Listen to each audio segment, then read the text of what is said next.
자, 그러면은 지금부터는 이제 앞서 예고해 드린 대로 우리가 이제 그 윤석열 대통령의 대통령 후보, 윤석열 검찰총장의 대통령 후보 출마 행보에 관한 전문가들의 상담을 잠시 진행하고자 합니다. 아, 아, 아, 윤석열 총장이 어떤 그 정치 세력을 형태를 띠고 대선에 뛰어들 것이 바람직할까? 요새 그런 한간의 얘기들이 많이 있는 것을 봅니다. 이와 관련해서 여러 가지 의견들이 있지만은 먼저 우리 김성진 교수님의 의견부터 한번 들어보시도록 이렇게 하겠습니다. 교수님 말씀해 주시죠. 네, 반갑습니다. 뭐 저도 충청도하고 인연이 없진 않은데 윤석열 총장은 지난번에도 말씀을 드렸던 것처럼 그 박근혜 억지 탄핵하고 무관하지 않은데 이것을 이제 어떻게 극복할 것인지 하는 것이 과제로 남아 있을 것 같아요. 아까 저기 나지원 총장께서 말씀하신 부분, 그러니까 어떻게 해서 한명숙은 재산 압류가 이루어지지 않고 박근혜 대통령에 대해서만 재산 압류가 이루어지느냐, 그 부분은 이제 윤석열이라고 하는 사람의 어떤 그런 개인적인 문제도 있지만 현 정권 하에서 아시다시피 법무부 장관이 그 줄줄이 조국, 주미애, 그리고 지금 하고 있는 그 박범계, 이 인간들이 법을 악용해서 하는 그런 부분도 있고, 거의 중앙지검은 그쪽 그 산하에 있는 것이기 때문에 100% 그 사람한테 미루기는 좀 어려움은 있습니다. 그런데 저는 이제 어떤 것을 걱정하느냐 하면 세상사가 다 그래. 자들은 항상 뒤에 뭔가를 준비하고 있는 단계라고 봅니다. 그래서 윤석열 총장이 압도적으로 이제 예를 들어서 60%니 이런 식으로까지 올라간다 하면 또 마음을 못 낼 수도 있겠지만 현재 상태에서 이게 만약에 윤석열 쪽으로 확 쏠리게 되면 좌파들은 틀림없이 숨겨놓은 카드를 다시 드러낼 가능성이 높다. 그래서 저는 이제 그렇게 생각을 합니다. 한간에서는 윤석열 전 총장이 아이젠하워식의 그런 방법을 쓰지 않겠냐. 그러니까 제3지대의 정당을 만들어서 그 정당하고 합하는 방식으로 해서 그 국민의힘을 접수하는 그런 수순을 밟고 있는 게 아닌가 싶긴 한데, 그렇다 하더라도 전제 조건은 있습니다. 항상 우리가 구미호가 어려운 것은 어느 머리를 쳐야 될지를 모르기 때문이거든요. 그래서 너무 조기에 한쪽으로 쏠리게 되면 그쪽으로 집중 공격을 받을 위험성이 있기 때문에 그것이 지금 우리 자유파가 가지고 있는 좀 난점이 아닌가. 항상 이게 이렇게 어근버근하면서 같이 경쟁해야 힘이 생기는 법인데, 지금 현재는 자유파의 경우에 너무 윤석열 쪽에 집중이 돼 있어서 그것이 자유파의 경쟁력을 키우는데 좀 부정적인 영향을 미칠 수도 있겠다, 이런 생각을 합니다. 그래서 개인적으로는 좀 더 지켜봐야 되지 않겠느냐. 얘들이 아마 4.7 보궐선거가 끝나고 나면은 아마 이제 대선을 향해서 나아가겠죠. 그러면서 숨겨놓던 카드를 들이낼 가능성이 높다. 그렇기 때문에 한 하반기가 될 때까지는 좀 더 예를 들어서 홍준표든 아니면은 지금 시장 선거에서 떨어지긴 했지만은 안철수든 어쨌든 이런 사람들이 많이 나오고, 특히 그 현 감사원장 이 이제 국민들의 그 여망을 받고 있기 때문에 이런 분들이 좀 부상하면서 이렇게 후보군을 많이 확보해 두는 것이 전략적으로 필요하지 않겠는가. 너무 이렇게 윤석열 쪽에 집중하는 것은 저도 윤석열을 기대를 하고는 있지만은 워낙 저 좌파들이 꼼수를 잘 부리니까 그 부분은 좀 경계를 해야 되지 않느냐 이렇게 생각을 합니다. 이상입니다. 감사합니다. 감사합니다. 다음에는 지금 그러니까 이제 이 윤석열 그 전 총장이 지금 요즘 은인자중하고 있는 것 같은데 김영석 교수님을 만난다든가 또 과거에 그 이정찬 씨 같은 분을 만난다든가 또 뭐 그 외에 무슨 우리 눈에는 드러나지 않지만은 뭔가 그 정치적인 어떤 그 행보는 이미 방향을 정한 것으로 많이들 지금 보고 있지 않습니까? 보고 있는데 과연 이분이 어떤 행보를 하는 것이 이 앞으로 자기의 그 뜻을 또 국민의 여망을 발현하는 데 좋을 것인가 여러 가지 의견이 같습니다. 우리 이상로 대표님 한 말씀 하시면 어떨까요? 이제 그 정치에 대해서는 제가 좀 식견이 없어서요. 좀 배우고 있는 중입니다. 이런 그 정치에 우리나라 정치에 있잖아요. 저도 이번에 좀 배우면서 알았습니다. 제3지대는 하는 겁니다. 그리고 거기에 기반을 두지 않은 정당도 성공한 적이 없다. 그거는 역사적으로 성립된 우리나라 정치,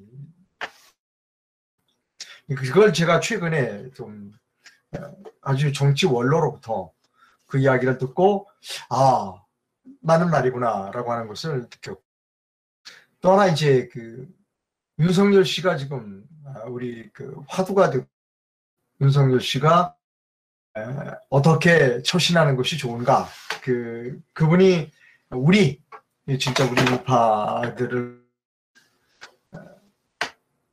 선두주자인가 하는 그런 여러 가지를 요즘 생각하시는 분들이 많습니다. 저는 제 견해는 이렇습니다. 그분이 대통령의 뜻이 있다면 빨리 선언해야 한다는 겁니다. 빨리 선언하면 이제 1년이 남았잖아요. 1년이 못 남았죠. 내년 3월 9일이 그 대통령 못 남았습니다. 이제 11개월 정도밖에 안 남았으니까 지금 선언하고, 그러니까 이번 4월 7일 날 재보궐선거가 끝나면 선언해라. 선언하면 그 여러 가지 그 도전에 직면하게 될 겁니다. 1년간이라고 하는 11개월이라고 하는 그 도전과 응원의 그 기관을 거치게 될 것이고, 그것이 그의 윤석열 씨의 자신의 진짜 진면목을 우리가 보게 될 수도 있고, 그 다음에 전투력을 보게 될 수도 있고, 그가 어떤 사상을 갖고 있는지에 관한 이념적인 부분도 우리가 볼 수가 있다. 그리고 김 교수님께서 말씀하셨듯이 윤석열의 원죄라고 많은 사람들이 말하는 박근혜 대통령에 대한 무리한 탄핵 수사는 반드시 본인이 싫어도 반드시 그 문제는 넘어가지 않으면 하는 거다. 그 커다란 강을 질질 끌어서, 그러다가 대통령 선거 때 질질 끄다가 그냥 어물쩍 넘어갈 것이다. 제 생각으로는 안 될 것이다.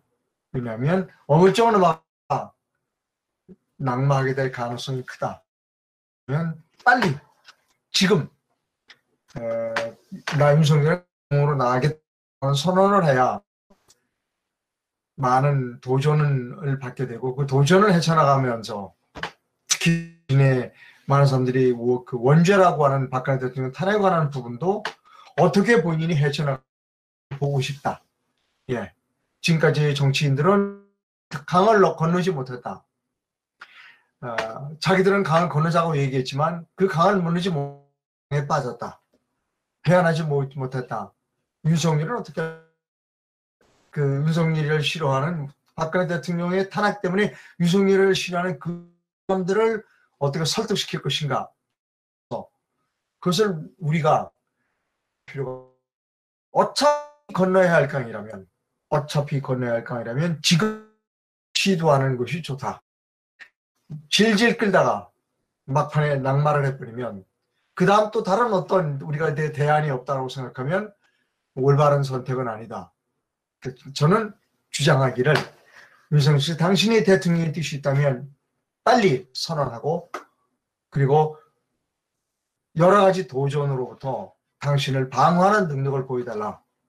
그리고 당신을 싫어하는, 아니 증오하기까지 하는 그런 사람들 어떻게 감동시킬 것인가는 드라마틱한 연출도, 그 연출력을 하면 보여줬으면 좋겠다, 이렇게 생각합니다. 줄입니다.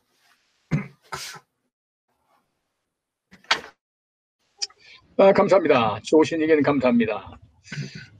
역시 윤석열 씨가 총장이 저 가지고 한 있는, 말씀 더 붙여도 되겠습니까? 예, 그거 하시죠. 네. 저도 지금 이제 그런 말씀, 저도 어떻게 해야 될 건가 하는 부분에 대해서는 말씀을 드리지 못한 것 같은데, 저도 요거는 제가 늘 좋아하는 말이 here and now인데, 지금 바로 이 순간이 중요하다. 너무 질질 끌다가 보면 모든 기회를 놓칠 가능성이 높고, 하지만 실제로는 윤석열 총장은 제가 쭉 지켜보면서 대권에 대한 생각은 이미 오래전부터 뭐 알게 모르게 표출을 했다라고 생각을 합니다. 공식화만 안 했을 뿐이고, 물밑에서 작업을 어느 정도는 해온 것이 아닌가, 그런 생각이 듭니다. 아까 드린 말씀을 조금 덧붙여 말씀드리면, 빨리 이렇게 드러내서 공격받을 거를 미리 공격을 받아서 예방주사를 맞는 게 필요하고, 뒤에 가서 한쪽으로 완전히 기울어져 가지고서 또 손 쓸 수 없는 상황이 되면 참 곤란해지기 때문에, 그런 것들은 우리가 고려한다면, 그런 것을 고려한다면은 뭐 좀 빨리 정치적인 행보를 조금 더 서둘러서 하는 게 맞지 않느냐, 그렇게 생각합니다. 이상입니다. 감사합니다.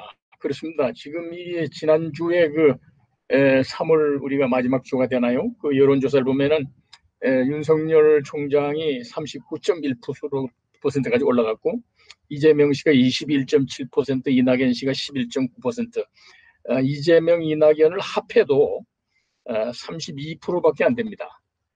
윤석열 후보의 지지도가 39%나 되기 때문에 군소 좌파 후보를 다 합해도 윤석열 후보의 지지율을 따라가지 못한 이런 압도적인 그런 국민의 지지도를 보이고 있는데, 제가 지난 한 40년 동안 우리 한국의 대통령 선거 과정을 보게 되면은 이러한 정치인이, 현역 정당인이 아닌 사람이 후보를 선언하기도 전에 이러한 개인적인 대선 후보 지지율을 받는 것은 전무후무한 일이다.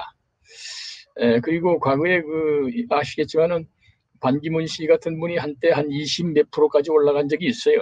그러나 이제 꺼지고 말았는데, 지금 대선 일정이 찾아보면은 금년 7월 10일경이 되면은 이 대선 예비 후보 등록이 되어 있습니다. 그래서 각 정당은 금년도 적어도 7월까지는 대선 후보를 내세워야 되게 돼 있습니다. 그렇게 보면 지금 이제 4월이기 때문에 4월, 5월, 6월 석 달밖에 없어요.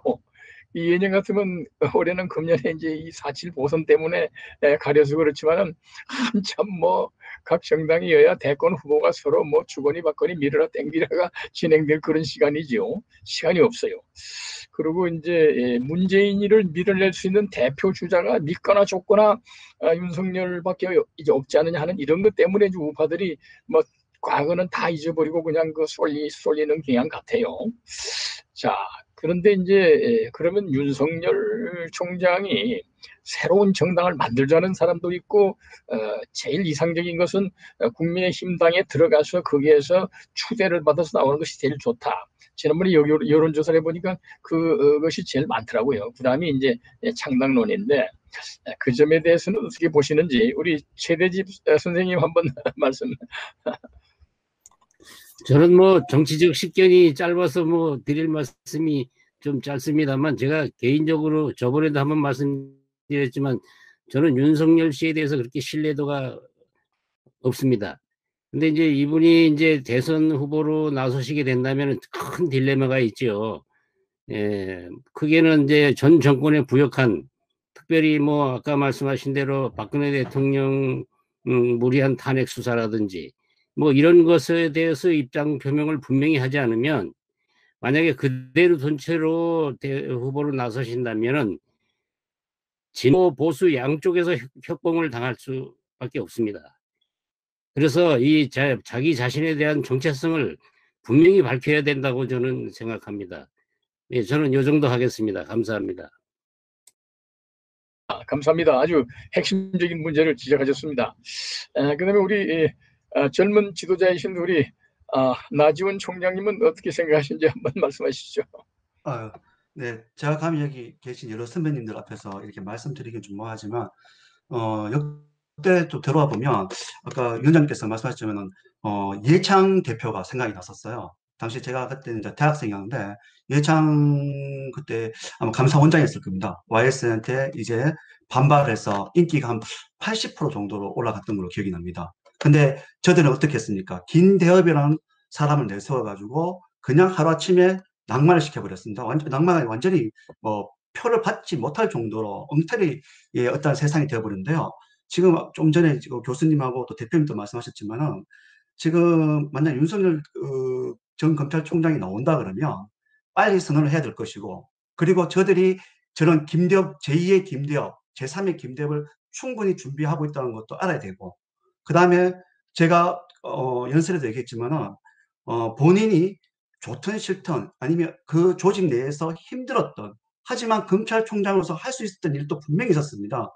형 집행정지 같은 경우는 분명히 할 수도 있었는데 불구하고, 그리고 또 그것을 정치적으로도 사용할 수도 있었음에도 불구하고 사용하지 못한 이유도 분명히 있을 겁니다. 그렇기 때문에 그러한 부분들을 밝히고, 아까 그 이상로 대표님께서 방어라고 했는데, 저는 방어라기보다는 본인이 방어한다 그러면 저희들처럼 이렇게 분노해 있는 국민들한테는 표를 못 받을 겁니다. 방어가 아니라 적대 부딪혀야 될 겁니다. 그 나이에 먹고 정치하겠다고 나오는 사람이 피해 다닌다는 것은 대통령감이 아니라고 봅니다. 정말 나서서 내가 왜 그랬겠고 어떻게 하겠다고 돌파구를 보여줄 때 우리가 거기에 지지해 주는 거고요. 끝으로 정말 좀 안타까운 거는, 대한민국 정치는 되돌아보면 보수 정치였습니다. 삼김도 그렇고 어떤 보수들의 정치에 울려서, 그러다 보니 우리 자유우파 내에서도 보면 인물에 따라가는 아주 조금 불행한 그런 것 같습니다. 저는 이제는 시대가 바뀌었다고 봅니다. 물질이 아닌 가치로 그 사람의 생각하고 있는 사고각, 이념각, 특히 가치에 우리가 좀 더 그 포커스를 두고 그 사람을 지지하고 또 그렇게 해 나가는 게 또 저희 밑에 있는 후배들이나 자식들에게 옳은 세상을 좀 물어주지 않을까, 저는 이 정도로 말씀드리겠습니다. 역시 우리 청년 지도자다운 날카로운 지적이신 것 같습니다. 그러면 이제 우리 이승학 총장님 한 말씀 더 하시죠. 이승학 총장님 한 말씀 하시죠. 예, 제가 말씀드리겠습니다.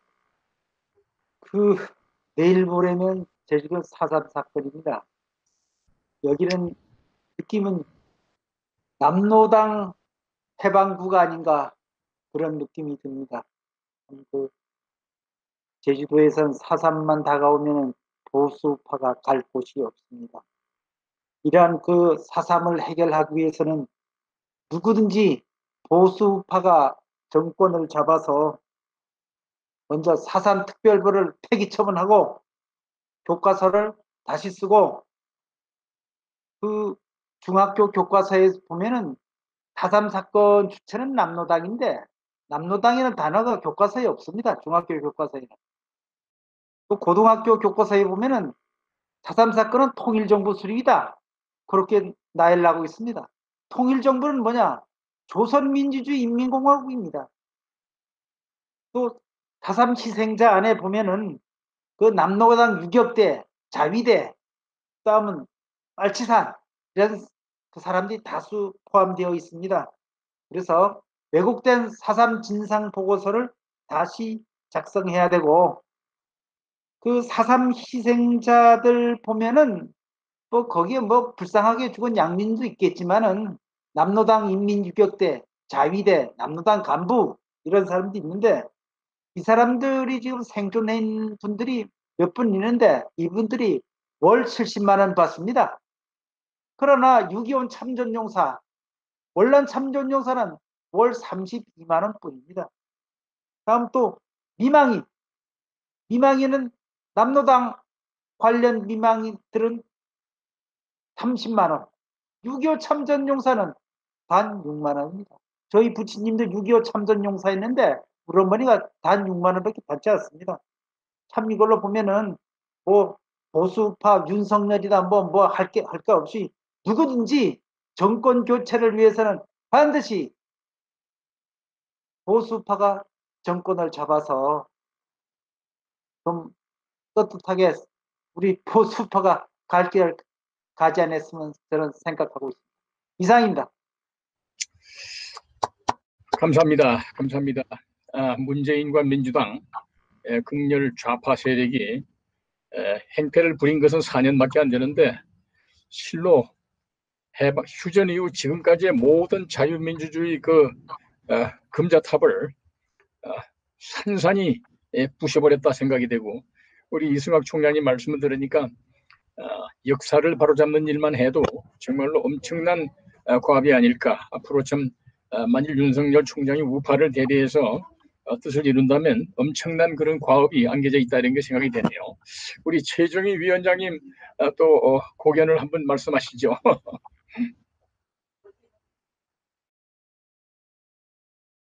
마이크. 저는요, 그 윤석열 씨가 그 우파인가요? 우파 아닙니다. 그 문재인 정권에서 그 초고속 그 승진을 한 그 좌파 그 사람이고, 다만 그 문재인 그 추미애 팀하고 그 싸워서 그 자기의 그 입지를 지키려는 그 과정에서 그 이제 그 국가적인 스타로 그 떠오른 분인데요. 그 트럼프가 그 대통령으로 출마할 때 공화당 내에서 어떻게 저런 사람이 우리 그 후보로 오느냐 그러면서 엄청난 그 돌풍을 일으켰는데, 그런 것처럼 그 반문재인, 그 반주사파 세력에서 그 대통령이 나와야 된다, 이런 그 절박한 심정에서 그 우리 그 오세훈 씨도 이번에 꼭 그 시장이 되길 바라고요. 오세훈 씨 포함해서 모든 그 보수의 그 대통령직에 그 도전했던 사람들, 저는 대권이라고 말하고 싶지 않습니다. Great Power가 아니라 Great Responsibility입니다. 대임입니다. 그래서 그 대통령직 그 커다란 그 임무, 그 책임에 도전했던 사람들이 다시 한번 그 윤석열의 이런 엄청난 그 인기에 주눅들지 말고 평상시에 자기 그 가슴에 품고 있던 국가 비전, 이런 것이 너무너무 간절하고 정말 꼭 자기가 정말 이 난국을 자기가 헤쳐나갈 수 있다, 이런 자기가 어떤 그 간절함이 있고 그 뜻이 있다면은 저는 정말 과감하게 나와서 그 윤석열의 그 엄청난 그런 그 인기, 이런 것에 맞서서 싸우라고 그러고 싶고, 그래서 그 성경 말씀에 철이 철을 날카롭게 한다 그러거든요. 그래서 사실 우리 대한민국 체제 수호 세력 안에서 다양한 대통령을 꿈꾸는 사람, 국가 비전을 가진 사람들이 나와서 치열하게 싸워서 정말 최고의 리더를 우리가 체제 수호 대통령으로 맞는, 저는 그런 꿈을 꿉니다. 이상입니다.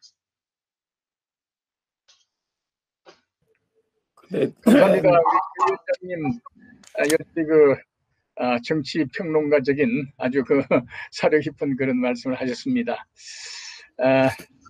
노재성 위원장님. 네네. 근데 아까 이제 한 말씀을 더 드리면, 네. 저는 자꾸 김대중이 대통령 될 당시의 상황이 자꾸 오버랩되거든요. 그 당시에 이인재가 엄청나게 올랐었죠. 그리고 한때는 이해창이 대세론을 점한다고 할 정도로 뛰어 올랐었는데, 결과적으로는 그때 그 김대중이 득표한 것이 딱 40점 몇 프로거든요. 그러니까 문재인이 얻은 득표하고 거의 비슷합니다.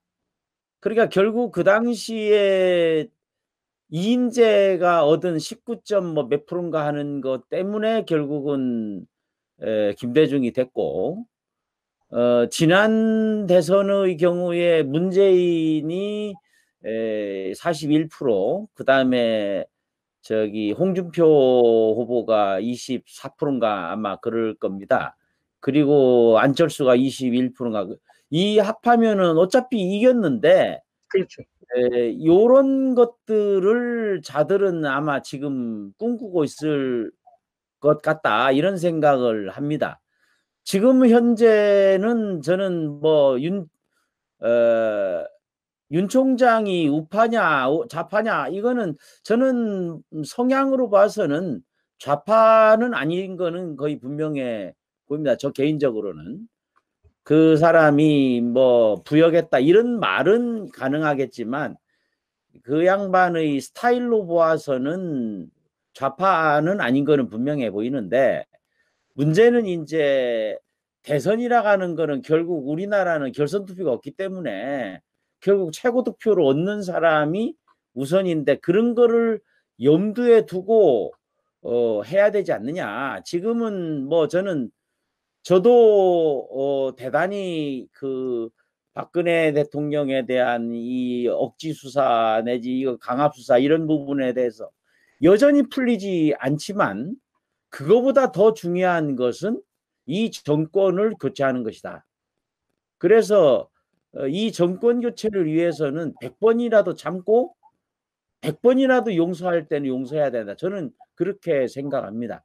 우선은 모든 것의 초점은 정권 교체다, 이렇게 생각을 하는데, 다만 이제 아까 드린 말씀처럼 좌파들이 꼼수를 어떻게 극복할 거냐, 이게 더 중요한 문제가 아닌가, 그렇게 생각을 하죠. 그래서 뭐 아까 거듭 드리는 말씀처럼 최재형 감사원장이라든지 또는 뭐 조금 꿈틀거리려고 했던 것 같아요. 유승민 같은 자는 도저히 용납할 수 없는 거고, 그 왜 저 이미 하려고 했다가 그만뒀던 사람들도 한번 이럴 때에 군웅이 할거하듯이 하면은 이 고기들도 여럿이 막 이렇게 몸부림쳐야 강해지는 것처럼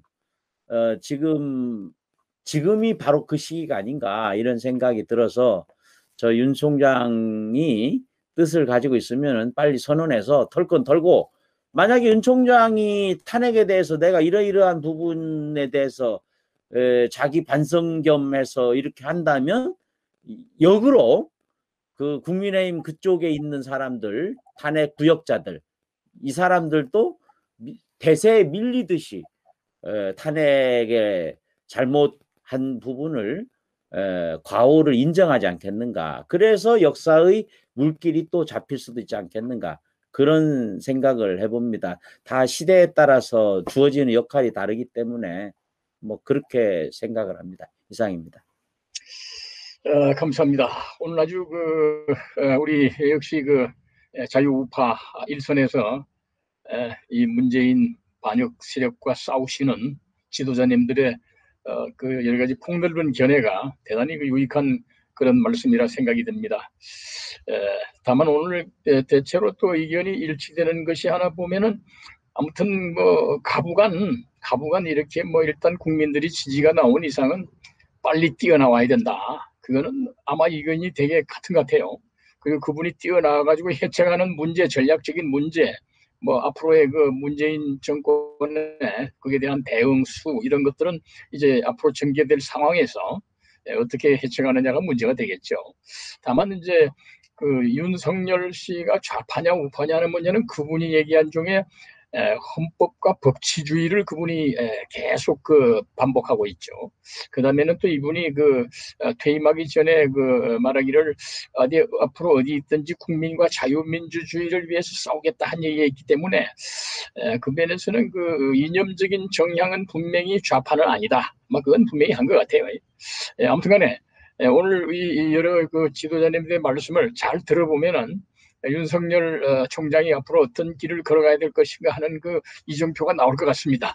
오늘 정말 좋으신 말씀 감사드립니다. 여러 시청자님 여러분 감사드립니다. 지금까지 긴 시간 동안 무려 1시간 40분가량 문재인과 민주당 심판 화상 국민 총궐기 대회를 시청해 주신 이 애국동포 여러분님께 감사를 드립니다. 태극 FM 유튜브 채널을 널리 전파해 주시고 좋아요 누르기, 댓글 달기, 이게 아주 우리 독립언론에는 매우 중요합니다. 유튜버들에게는 중요합니다. 많이 후원해 주시기 바라고, 다음 제17차 국민 분노 호소 화상 골기 대회는 오는 4월 8일 밤, 일주일 뒤에 밤 8시, 아마도 그날은 4.7 보선의 결과가 나와 있을 거로 봅니다. 8시에 계속되겠습니다. 그럼 오늘 우리 다 같이 박수를 함으로 오늘의 순서를 모두 마치도록 하겠습니다. 대단히 감사합니다. 안녕히 계십시오. 감사합니다. 수고하셨습니다. 수고하셨습니다. 수고하셨습니다. 고맙습니다. 수고하셨습니다.